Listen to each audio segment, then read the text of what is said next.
Okay. Good afternoon, everybody. My name is Koury Cook. I am an instructor for the International Institute for Restorative Practices located in Bethlehem, Pennsylvania. And I am so very thankful and happy that we have so many participants from all over the country and the world joining us on this webinar series today.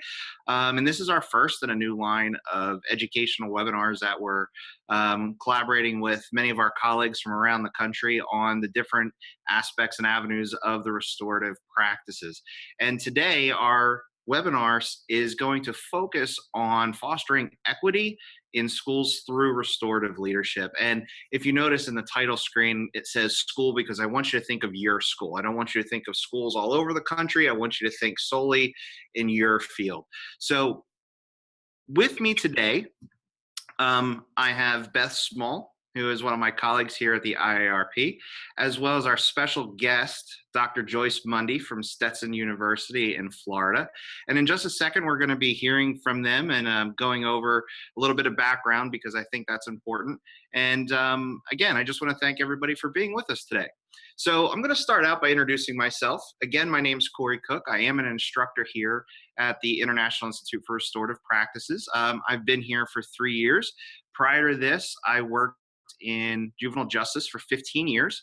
And once I transitioned to working with the IIRP, my specialty really unfolded in designing customized programs for individual schools and districts. And that's what I've been spending the majority of my time on the last 2.5 to 3 years. Beth, would you like to share a little bit about yourself? Yeah, great. Thanks, Koury. My name is Beth Smull. I live in outside of Philadelphia in Pennsylvania, and I have worked with IIRP and the Model Programs Community Service Foundation for the past 16 years. So I worked in our model programs with our alternative schools as well as primarily in our counseling program. And I spent my last 5 or 6 years at CSF before moving completely to IIRP, supervising a counseling program. So I ran a team of clinical, or worked with a team of clinical staff. And I also now, since moving full-time to IIRP, I'm an instructor with Koury, and I'm also on our faculty at the IIRP, and I teach a course on leadership that's connected to one of our professional development events. Thanks, Beth. And last but certainly not least, Dr. Mundy, if you could just kind of give us a little bit about your background and a little bit about your bio, we'd love to hear from you. Thanks, Koury. It's nice to be here. I am coming to you today from Central Florida, but prior to arriving here in Florida 3 years ago, I spent 25 years in the public school system, not far from Bethlehem in Bucks and Montgomery County, Pennsylvania. I was very fortunate during my time there in my work as an administrator. My restorative journey started right as I began as an assistant principal in 2003. And as I moved through various roles as a school administrator, principal for years, and a director of curriculum, and then ultimately a superintendent and assistant superintendent at the district office, throughout my entire time in administration, restorative leadership was at the heart of the work that I did. So I came here to Florida and joined Stetson University as a professor in their graduate program for educational leadership. And a large part of my work here involves running a school leadership center. We go into area districts, which are actually countywide in Florida, so they're large school systems. Those districts are focused on equity and really achieving best results for all students. And we provide restorative practices, a restorative framework, and coaching for administrators in the schools to make that happen. Awesome. Thank you so much. So I briefly want to just kind of talk about the agenda today and kind of break down how this is going to work for everybody that's joining us. We do have a few slides that we want to start out with. At the end of that slide presentation, there's only going to be 7 of them. At the end of that slide presentation, We're going to leave some time for some questions if there is any. If not, not a problem. We can move directly on to what I think is going to be the most exciting part of this, is a Q&A with Dr. Mundy. And we have some, I think, some pretty good questions that are lined up, and hopefully we're going to hear some really great answers. At the end of that question session, we're going to hear, we're going to allow some time, again, for questions from the audience, and we'll be able to get to some of them, probably not all of them. And then after that, we'll do our wrap up, and then that's how the day is going to go. So this is going to be right about 45 minutes in length. So just wanted to kind of give everybody the layout, and we're going to get started. All right. So first thing I want to talk to everybody about is the IIRP as itself. So with our partners, our licensed trainers, the IIRP and its international affiliates, we've trained more than 75,000 professionals from 85 countries around the world. And if you think about that, that's a pretty impressive number. And sorry, I did not mean to do that. When we think about the starting point of the IIRP to where we are now, and how we are really getting into the heart and soul of this work, the work is spreading itself and the movement is happening.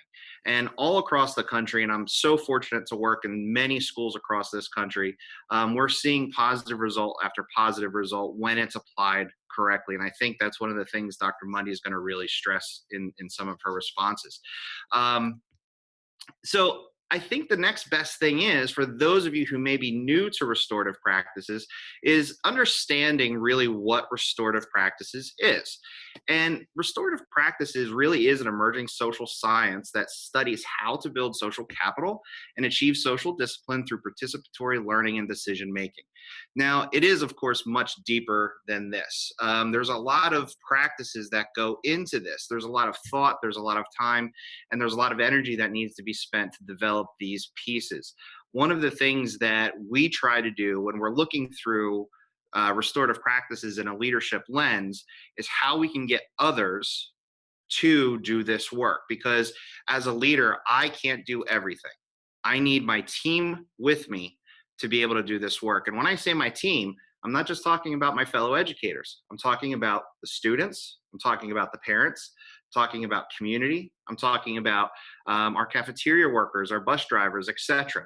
That is the team. And we need everybody to have buy-in to make this work. And as that leader, it's my responsibility to try to help people get to that point where they can sustain this on their own.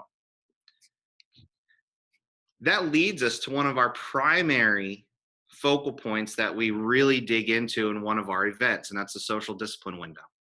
Now, again, some of you may have seen this, some of you may not, and it may be new. So I'm going to briefly explain this.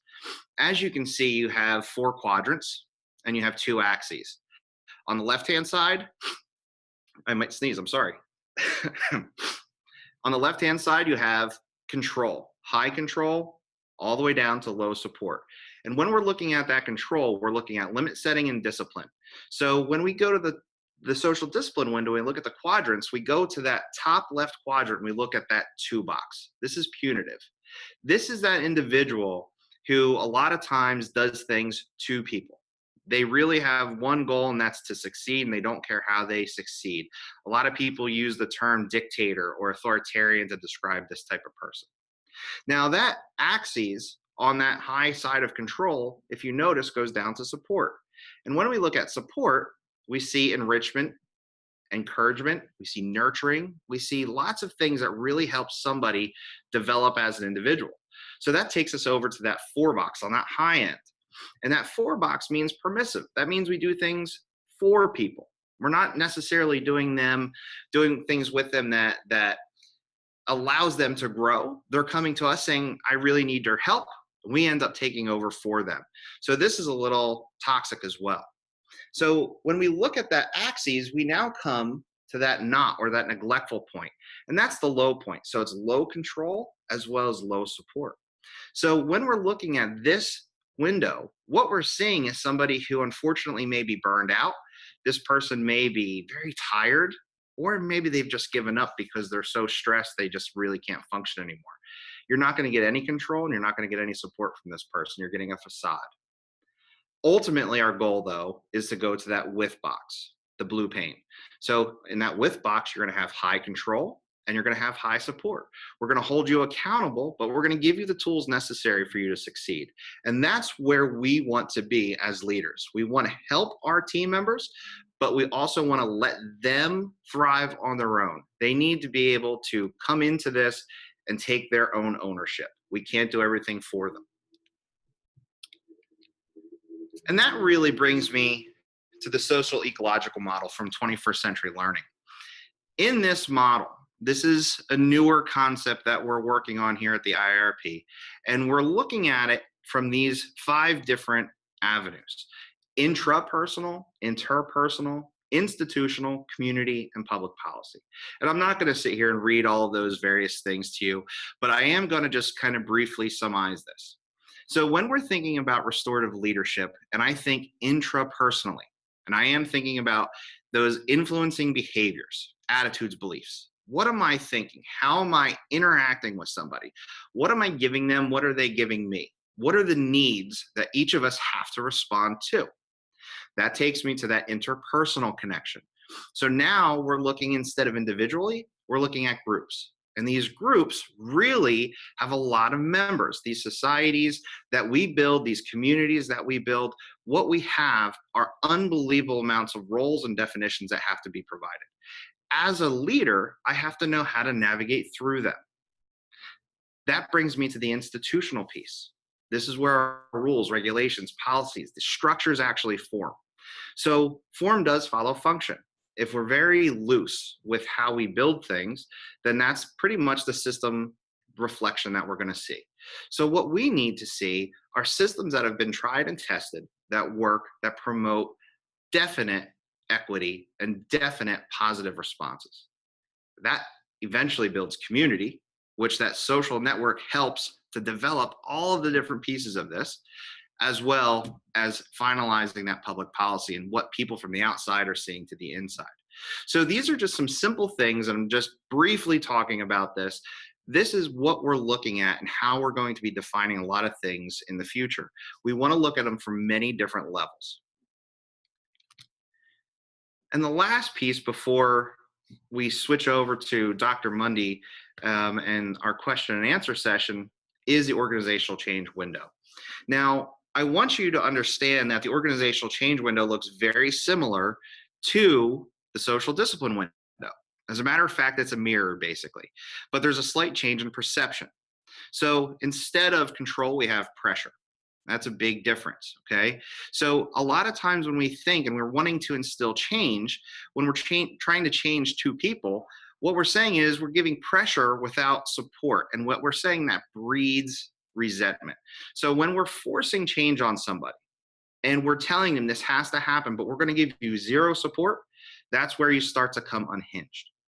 When you go to that 4 box and we're trying to provide support without pressure, we're now going to waste resources because now the accountability is gone and somebody else is taking more stress on.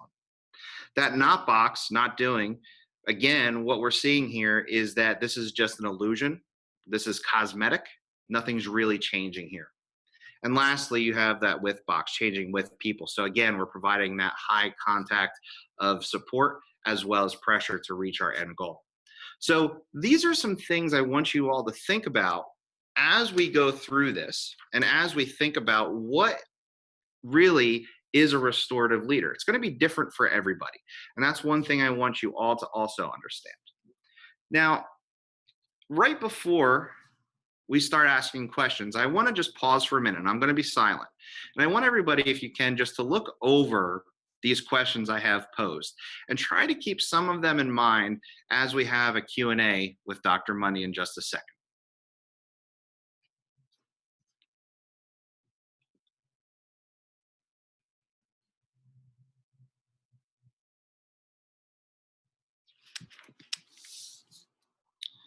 Okay, so hopefully you had a second to look over that. And what you're going to see here is my screen is going to switch out. And you should now see all of us centered. So, all right, Dr. Mundy, you can take yourself off of mute. Got it? Got it. Hello. Can you hear me? Just want to make sure. Yes, I'm good. Awesome. Thanks. All right. So, Dr. Mundy, really one of the first questions that I would really like to ask. What is most important to you in your organization? You know, when you're thinking about your mission, your vision, your core values, what's most important, especially when you're thinking in terms of equity? I think it all starts and ends with relationships and being able to look at your organization and really focus on the overarching culture, because we spend a lot of time, especially in my work in schools, we talk about performance, we talk about accountability, we're hyper focused on outcomes. But I think what's most important for me is to understand how to build capacity of the people that are working with children in our organizations. And as a leader, that's always where I start, is what are the actions that leaders can take to really connect to and support and empower the educators, the staff, as you said, all of the community members, and really kind of unify us behind an overarching purpose that's focused on more than just achievement. And achievement, I understand, is critically important, and it is the focus of what we do, and we want students to be successful and achieve. But there are so many things that can get in the way. For me, at the heart of everything, it comes down to really understanding people, building relationships, and empowering them to be able to do what they need to. Yeah, awesome, awesome. You know, I think you said some great things there. And if it's okay, if I could have you expand on that a little bit, Mhm. would you mind sharing some of your core values and visions as a leader? No, not at all. You know, when I think about the core value, it's really about the fact, education is a really unique profession, and we have the ability to shape a child's present and their future. So kind of like when I think about the core values of my organization, especially as a leader, it's being able to model and really bring into the shared experiences of everyone there the opportunities to do the things that are going to make them successful moving forward. You know, my core values center around equity, and we use that term a lot. For me, it's about really understanding and including diverse perspectives, being able to have conversations around important topics, being able to grow in our perspective by understanding others, and really seeing one another. I mean, to me, the core value is not just the outcome, but how do we interact every day and really see one another for who we are and our unique capabilities? Because in order for children and adults to achieve their potential, we really have to pause and allow people to be on a growth journey as part of this. And that is often not where we pause, we just move to outcome. School systems are very reactive, but you look at systems and then you look at culture. And we're in this state of reactivity. For me, a core value is, what are we building? Where are we going? How do we operate? Where are we putting our efforts, and what are our priorities? I think that it's really important to have a shared vision for where you want to be, but not just platitudes and words, but be working actively as teams to get there. That may be more than what you needed for that, but that's where I go when I think about sort of my values and what I bring. No, that's perfect. That was excellent. You know, I share some of those thoughts that you just had about your core values and how we get there. And I have to tell you, as a practitioner, I do struggle sometimes trying to figure out how we get people to see that, to try to buy into that. And a lot of time I realize it's again not about necessarily me showing them something. It's about allowing them to experience what we're Hmm. trying to build, right? So I Yeah. agree. I think that's fantastic. So I'm gonna kind of change up and give you a little bit of an easier question now. And Okay. again, from thinking about that, we're starting out from scratch. You're working in a brand new school. You're trying to bring this whole restorative process into the system. How do you assist a new educator or school employee to understand what this culture is? How does that look for you? You know, it's interesting because, again, I think sort of if you look at a dominating factor in education, we bring things to people all the time. I mean, we're sort of under initiative fatigue right now. And when I work with a new school system, the first conversation is, this is going to be one more thing. And so I think before I can even embark on that sort of journey of bringing this framework and the concepts behind it, I think it's important to understand where people are. And so for me, when I start with a school system, part of the process, besides really understanding the restorative framework and practices, is looking at, as a school system, where are you? What I want to be able to learn the strengths and needs of this organization, because to me, it's not just about the larger framework, it's about what it's going to do to meet the needs of their constituents. And every school is different. Going through the process of talking with them about what they see as their strengths, what their values are, what's important to them, provides a really nice foundation to have conversations towards how we want to see ourselves in 5 years. I don't find it hard to introduce a conversation of restorative practices, because as soon as you say to a school it's about relationships and it's about really doing things with people, that's an easy conversation, but it's doing the pre-work of gaining trust. And I think you gain trust by taking the time to understand the good work that's being done in a new setting, a new school. Yeah, and I think honoring that good work too, I think is part of that, right? Absolutely. Yeah, it's an amazing system that's out there right now, and again, I agree. We are initiative overload right now. There's a lot going on. So I thank you very much for that answer. So a next question that I have, when you're thinking about starting again in that new school, or working with that new group of educators, or you're getting ready to even potentially have a conversation with the parents of this school who may be coming in and saying, what is all of this about? What are some of the resources that you would recommend to some of these people who are brand new to this whole idea, this whole process?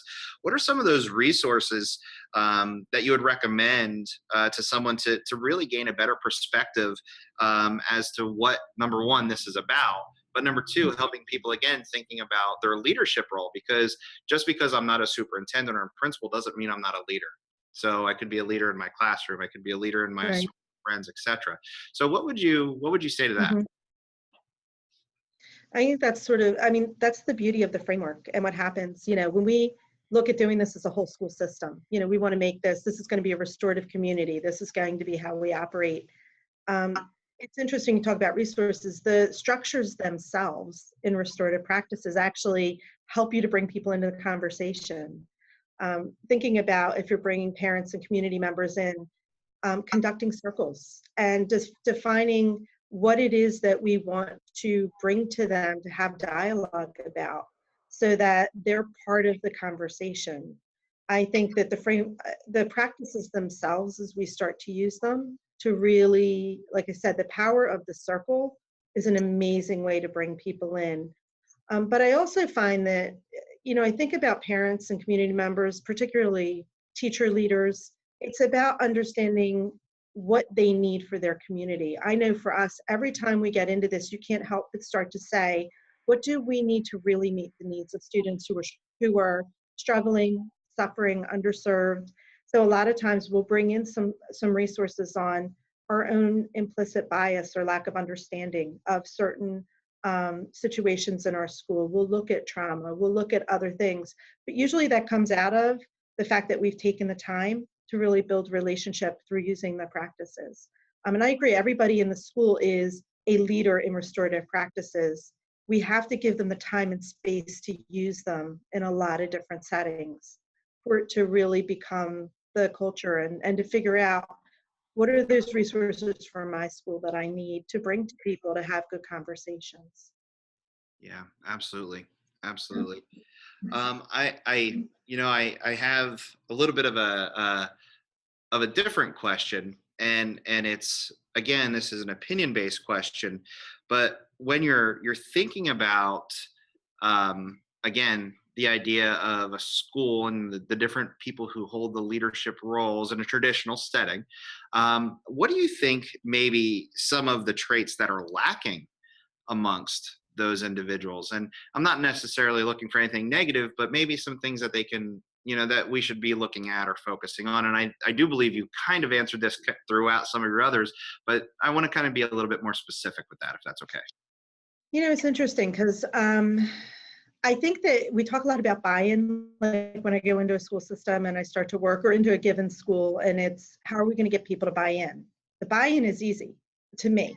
because the conversations we have throughout the training, and we all believe in our heart that we want to do things with people and that we want to build trust and relationships and that fair process is important.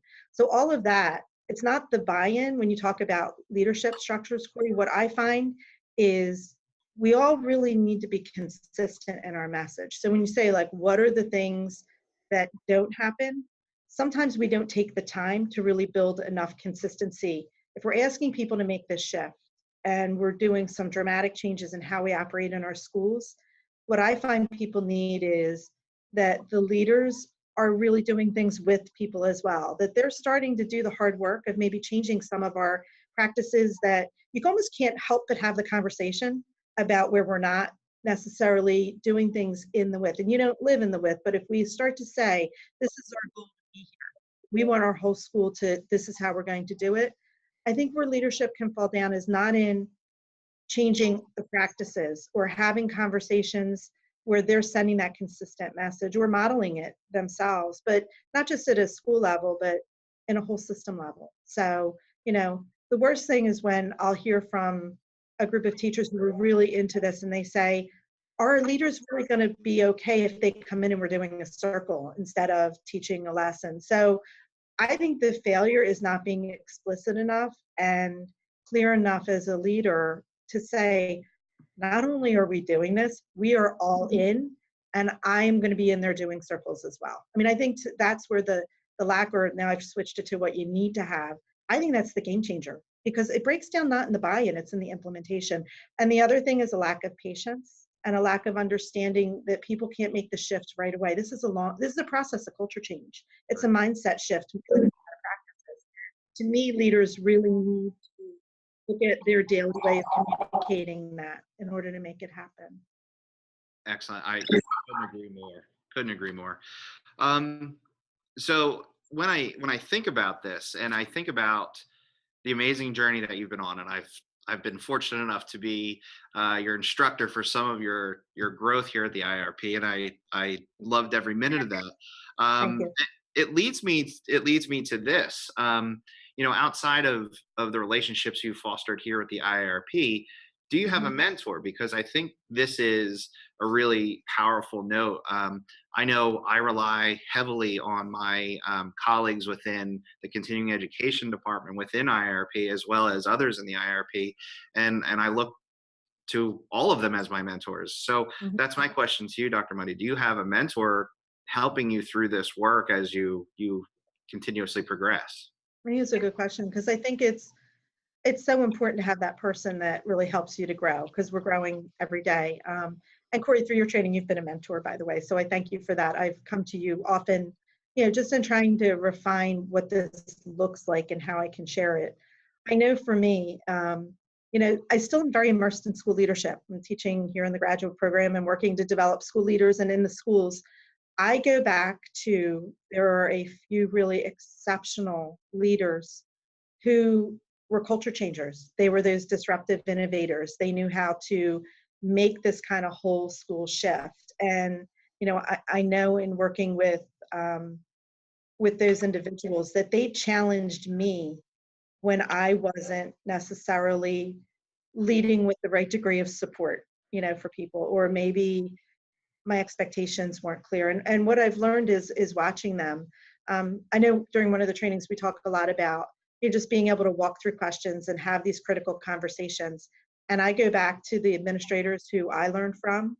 I don't know if I'm allowed to name any of them or not, but in my stint as a school administrator and as a principal, and the university partnership we had with Lehigh was really instrumental in coming in and helping us to take the time and set up the right conditions for me as a leader to grow and to see where I wasn't reaching people, or they weren't necessarily able to see where we wanted to be. And that shaped and continues to shape. I go back, when I go to IIRP once a year for a training or for what I'm doing, those are the people I meet with. And I say, you know, it's just really hard to get systems changed. It's hard to get policy changed. And they sit and talk with me about how that can happen.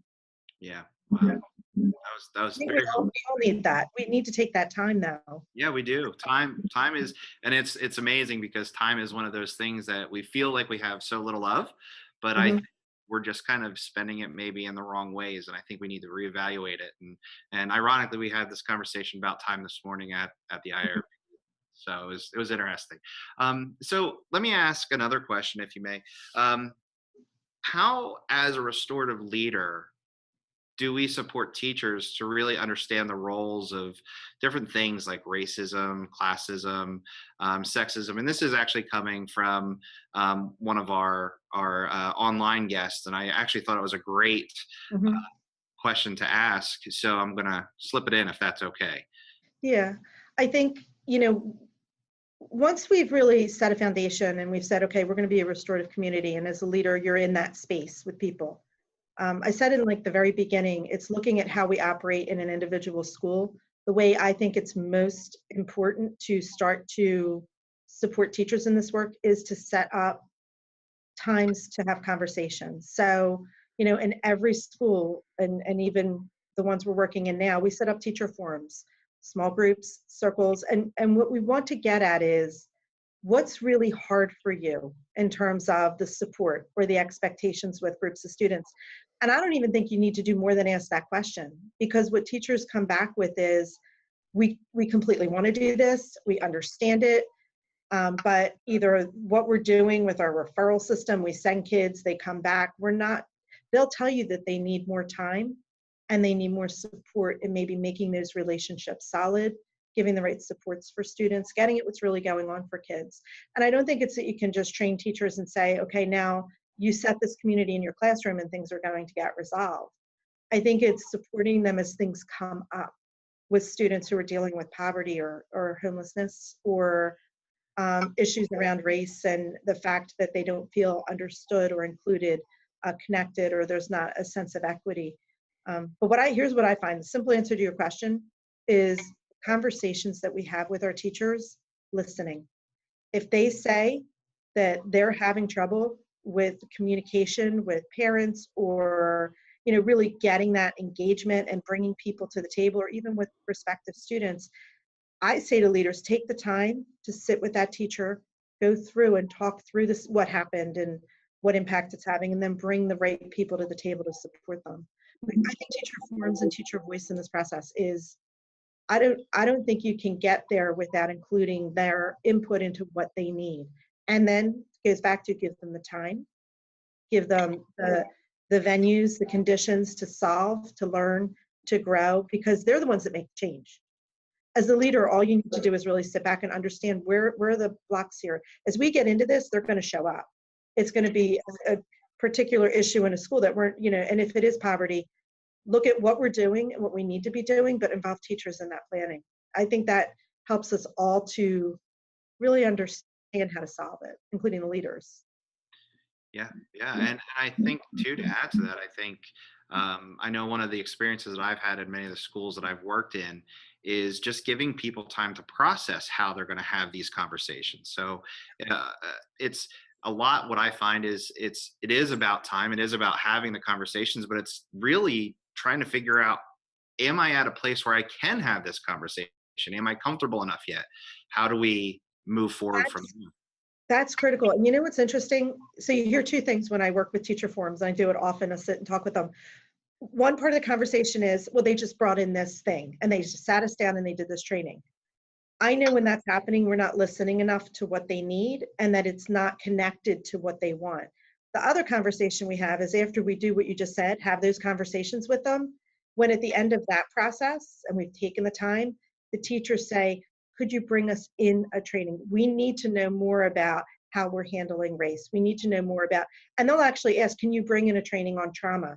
And they'll say implicit bias is clearly something, we don't know how to solve. Once they say that, now we're ready. But just bringing in training after training and expecting them to incorporate it, I think it's not a good use of time. And I don't think it makes people feel valued in the work they're doing, you Yeah. know? Yeah, I do. I have a couple more questions for you if it's okay, but I wanna just pause for a second, and I wanna just, if it's okay, just for 1 second think about and maybe talk about the recent violence that happened down in Florida with the shooting. From that leadership, again, that restorative leadership lens, from that perspective, do you have any input or words of wisdom that you can maybe reflect on and share a little bit? And this is coming from a question from one of the participants. But I think it may be important, again, knowing your background, knowing you're in Florida, being close to the matter, I think it would be very beneficial for everybody to hear some words of wisdom coming from someone like yourself. Thank you. It was interesting because I was doing the 2-day restorative practices training in a local district for a group of teachers who are implementing this in their schools, and they're in that early stage of implementation. And so the day that event happened, prior to it, we had this conversation about how having this sense of community in schools can really be such a support when something happens, when the big thing happens, that you want to be able to sit and talk with students and welcome them back and not say, leave it at the door, because we can't. I mean, these are the experiences our students are having. The next day, when the teacher group returned, there were about 30 of us, we were all processing. So, my answer comes to you from that conversation. And as I always say, you modeled for me in a training. We didn't begin right away. We sat and we had a circle and we talked at length just about where people were, how they felt, their process. And I think what came out through that second day training, both from the circle and then, was when you say, like, where does this fit? I know for me as a principal especially, this fit because by the time we were doing these practices, and this was the way we were able to talk with students, whether they were little things or very big things in the world or in our school, we had the mechanisms to sit and process with them. That teacher and administrator could sit and bring students into a circle that's a safe space. And I think that is the mission of our schools, is to really help students to be able to come in, talk, share, often in a proactive way, but when we are dealing with something and we're reacting to something, we already have the trust. We've built relationships. They know this is the space that they can come in. Because I think what we wanted to say to students after Parkland is, you can come in and feel safe here.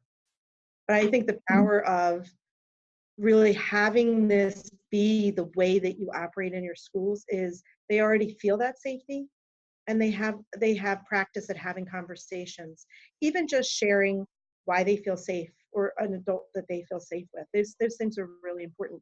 So what I heard from teachers that day was a hope that in bringing this to their schools and being able to lead their classrooms with these practices, that they would have been able to walk back in and receive their students, much like I received them in the circle after 1 day of training, to be able to relate and to be able to feel safe and connected to where we learn. So, I mean, I think that's everything. That's so important. And I think schools are working really hard to do that, whether they're doing restorative practices or not. Teachers and leaders are working to create culture where students feel connected. I've just found in 17 years of doing this, it's been the way to create that consistently for students and adults. And people really embrace it. And it's the stability in the school. I mean, that's what it's become for me. So I think it's going to be more and more necessary. I hear all the time people, how do we deal with social emotional learning? How are we going to have these critical conversations? Meeting the needs of all our learners, and trauma and all of the things we're dealing with is getting harder and harder. I think you have to take the time to put this kind of framework in place and really implement it so that it's the typical way of doing business, not just when big things happen, not for 5 days after that we're doing these kinds of community circles and support. We want to have it all throughout. And then I think it's going to be powerful for kids. It's the way they're going to learn. It's the way that they're going to process and be able to understand relationships, and that adults can provide a safe space. Yeah, wow. Thank you. So, a closing question for you, Dr. Mundy. I think I want to lead with this, or leave everybody with this before we segue to just some question and answers and some other things from the audience if there are any. But you gave us some really powerful words today. You gave us some great insight and some unbelievable experiences that you've had over your 17 years in various roles in education. And what's something you can leave this group with, to think about, or to kind of mull over, regarding how they can become more of a restorative leader? Maybe some motivational words or something along the lines that's going to maybe just give somebody that little spark of saying, yeah, what is next? What can I do? Because you did it, and you did it well, and you're doing it well. So if you could share anything like that, we would appreciate that. I think that, and we strive to do it well. I don't always do it well. And there are times, I think that being really reflective in the role, I ask myself those questions frequently. And I think the biggest thing that I've learned is walk the talk. If I really believe in this work, and I really believe that relationships are at the forefront of everything that we do, and not just relationships, but being in a productive way, being in the with, supporting people, providing clear expectations for how we're going to do our business, I better be able to reflect, hopefully daily, am I walking the talk here? Am I doing that? Am I creating the time? Am I listening? Am I modeling? Am I, really engaging with people and not just getting caught up in all of the tasks and all the pressure and the systems? Am I being reactive or proactive? And so, like, I just always say, am I walking the talk? And the other thing, I know when I'm not in the whip. If I've moved to a place because of some pressure or some event or time, or then I have to say to myself, how do I get back there? So, to me, I think that there's power in that, because that's where you grow community. And that's it. That's why we do this work. We do this work because it's about relationships. I think being a leader is such a privilege. It allows you to build capacity and to really help people to do their best work. If we can do that every day, and I think this framework actually provides every tool you need to have conversations, both with yourself and then with others, about whether we're achieving that. So, it's a powerful tool. I'm sick of learning about it. I'm immersing myself more and more year after year in this, and it's the thing.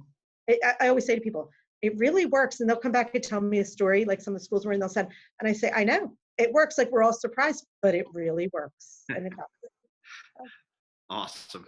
That was awesome. Thank you very much, Dr. Mundy. That was fantastic. Appreciate it. So what we're going to do is we're going to, we have a couple minutes left. So while Beth is going to, in a minute, just talk about the graduate program, if there's any questions from the audience that they want to ask, you can type them in now. I know I was trying to answer some of the questions as they were coming up, and work them into my questions to Dr. Mundy. But if there's anything of vital importance, you can go ahead now. But while we're waiting for those questions to come in, I'm actually going to share my screen again. So bear with me for 1 second. And what we're going to do now is I'm going to switch over to Beth, and she is going to just briefly talk to everybody about our graduate program that we have offered. Great, thank you, Koury. Yeah, I just want to spend a minute or two. Some of you may be familiar with our program. As I was looking at the list of participants, I think even some of our graduates are on this webinar. And it really is a program that is designed for people working in the field, practitioners, but not limited to either. So I've worked with a lot of students over the years who were in between careers, or who were staying home with their children, getting ready to go back into the workforce. So there really are a lot of options. One of the things, feedback that I've gotten a lot around our coursework, on the online coursework, as well as the in-person events, the professional development, and it kind of speaks to what Dr. Mundy just said, that this, people will come back and say this really works. We're talking about things that can be applied your next day, not only next day back at work, but when you get home after the training. Maybe it's a different way you talk to a spouse or your kids. So our program is really designed to be as practical as possible. I'm just going to speak briefly about the leadership course that I teach, because it's connected to the content of what we're talking about today. But in that course in particular, it really is a self-exploration of your own leadership, an opportunity to really sit back and reflect on what do I do and what are some areas in which I can grow. And part of that course is to develop a leadership plan, not to be executed during the course, but to be executed after, to go along with you. So again, there's, please don't hesitate to reach out to any of us if you have more questions around the graduate school. But I think I'll leave it at that so we can answer other questions from the audience. Thanks, Beth. And I do want to let everybody know that this webinar, it has been recorded and is being recorded, and it will be up within a week or so on our YouTube channel. So you'll be able to see some of the questions that I had posted on that one previous slide. You'll be able to refer back to some of the questions Dr. Mundy was asked and gave some unbelievably awesome answers. And, the information about the graduate school is going to be there as well. And in keeping with time and just looking at our questions, I really don't see too many things have come in. But I want to just bring to mention one last point. The idea of restorative leadership is something that's an individual journey. We take it in different paths. We take it in different strides, and the ultimate goal is to try to become the best person who you can be. And we can't always be that best person every day. So what can I do to help people? What can I do to support people? And how do I help my community become the best it can be? So think about those things. I really appreciated having everyone on today. Dr. Mundy, it was an absolute pleasure to have you, and it was great seeing you again. And Beth, as always, thank you so much. We have some contact information up on the screen, and I hope everybody has a great day, great afternoon. And if you have questions, please reach out to us, and we'll be in touch as soon as we can.